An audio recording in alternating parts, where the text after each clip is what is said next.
Ada tangisan kecil yang tak sempat terdengar dunia. Ada harapan besar yang digantung tanpa jawaban. Dan ada sistem yang mengorbankan nyawa lalu menyalahkan prosedur. 7 tahun lamanya sepasang suami istri di Kuningan, Jawa Barat menanti buah hati. 7 tahun mereka menabung doa dan menanti keajaiban. Dan ketika akhirnya itu datang, semuanya hilang dalam 48 jam paling menyakitkan dalam hidup mereka. Sabtu malam, air ketuban sang ibu pecah. Mereka buru-buru menuju RSUD Linggarjati.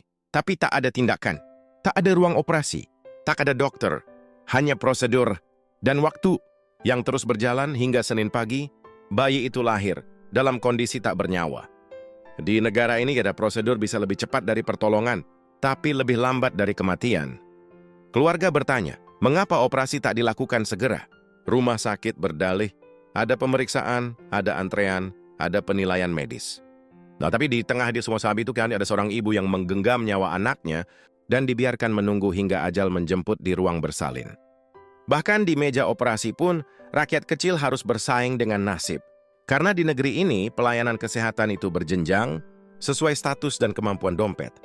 BPJS kembali disalahkan. Pelayanan disebut berbeda. Kalau pakai umum, mungkin ditangani lebih cepat, begitu kata warga. Namun pejabat menjawab cepat. Tidak benar. Kami tak beda-bedakan pasien, tapi nyatanya nyawa melayang. Harapan hancur, dan yang tersisa hanya jenazah mungil dalam kain putih, ditemani isak tangis orang tua dan suara rakyat yang terus dibungkam. Keadilan macam apa yang tidak menyentuh ruang bersalin? Hukum macam apa yang hanya tajam saat ada kamera? Kini sang ayah meminta bantuan hukum ke Hotman Paris. Ambed Scanning kini tahu siapa yang bertanggung jawab atas keterlambatan ini. Siapa yang harus dihukum.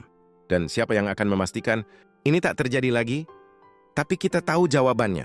Tak akan ada yang ditahan. Tak ada gelar tersangka. Tak akan ada penjara. Karena bagi sistem yang rusak, rakyat kecil itu hanya angka statistik. Bila keadilan tak turun dari langit, biarlah suara langit yang terus memanggilnya. Untuk bayi mungil yang tak sempat bernapas, untuk para ibu yang hidup dalam trauma, untuk bangsa yang lupa caranya peduli. Suara langit, karena langit tak pernah bungkam, meski bumi terus pura-pura tuli. Di ruang rumah sakit itu, suara tangis tak terdengar, karena yang menangis hanya hati seorang ibu, yang baru saja melahirkan kematian. 2 hari bukan waktu sebentar. Bagi seorang ibu yang air ketubannya sudah pecah, setiap jam adalah taruhan nyawa. Tapi di RSUD Linggarjati, semua berjalan dengan prosedur. Hari Sabtu malam masuk, Senin pagi baru dioperasi. Dan bayi itu tak bertahan. Kita bertanya, apakah semua ini hanya karena BPJS? Apakah rakyat kecil memang tak boleh minta ditolong lebih cepat? Pihak rumah sakit membantah ada perbedaan pelayanan. Katanya semua sesuai SOP. Katanya pasien BPJS tak dibedakan. Tapi kenapa ini sering terjadi justru pada pasien miskin? Kenapa kita berkali-kali dengar, kalau umum mungkin ditangani lebih cepat? Di negeri ini, kau harus kaya untuk cepat sembuh. Dan kalau kau miskin, kau harus sabar, bahkan untuk mati. Bayi itu bukan satu-satunya korban sistem. Sebelumnya ada nenek di Padang yang meninggal karena RS tak ada dokter. Ada bapak di Lombok yang tewas karena ambulans tak bisa dipakai. Dan sekarang, seorang bayi yang baru saja hadir ke dunia, sudah lebih dulu pamit. Di mana letak nurani kita? Apakah rumah sakit sekarang hanya milik orang yang mampu? Apakah nyawa rakyat miskin hanya statistik yang bisa dimaklumi?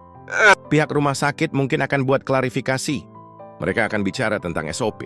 Tentang keterbatasan tenaga medis, tentang aturan rujukan. Tapi mereka tak akan bisa menjelaskan satu hal. Kenapa anak itu harus mati sebelum menyusui ibunya? Rakyat sudah terlalu sering berduka, tapi negara terlalu sering pura-pura tidak tahu. Kini sang ayah datang ke Hotman Paris. Dia tak menuntut uang. Dia hanya ingin keadilan. Dia hanya ingin tidak ada lagi anak-anak yang mati karena sistem. Jangan biarkan anak-anak mati bukan karena penyakit, tapi karena negara lupa bagaimana caranya peduli. Suara langit, kami tak bicara karena benci. Kami bicara karena tak ingin tangisan bayi jadi suara yang biasa. Bayi itu belum sempat melihat dunia. Tapi dunia sudah menunjukkan padanya betapa keras dan dinginnya jadi rakyat kecil di negeri ini. Banyak yang berkata, itu bukan salah rumah sakit tapi sistem. Tapi siapa yang menciptakan sistem? Siapa yang menutup mata terhadap kekacauan? Prosedur yang membuat rakyat harus bertaruh nyawa? Kami bertanya, kenapa harus menunggu 2 hari? Kenapa harus ada rujukan dulu? Kenapa harus antre operasi padahal ini darurat? Kenapa saat waktu sangat berarti justru semua terasa lambat? Negara ini terlalu sering membela SOP dan lupa membela yang sudah meninggal karena SOP itu sendiri.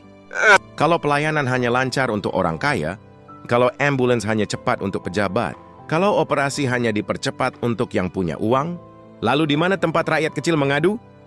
Bayi itu kini diam, tapi diamnya lebih lantang dari pidato para elit. Diamnya menampar mereka yang duduk nyaman saat rakyat menunggu di lorong rumah sakit dengan harapan yang rapuh. Ayah bayi itu kini ke pengacara kondang, bukan untuk uang ganti rugi, tapi agar anaknya tak mati sia-sia. Agar kasus ini bukan hanya jadi berita satu hari, lalu tenggelam bersama suara rakyat yang tak pernah terdengar.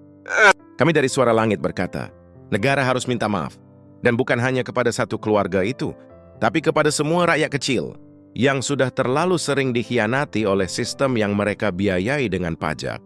Deskasparen. Kita tak butuh negara sempurna. Kita hanya ingin negara yang peduli. Karena di balik setiap nyawa yang hilang, ada hak yang diabaikan, dan ada Tuhan yang mencatat. Suara Langit akan terus bersuara.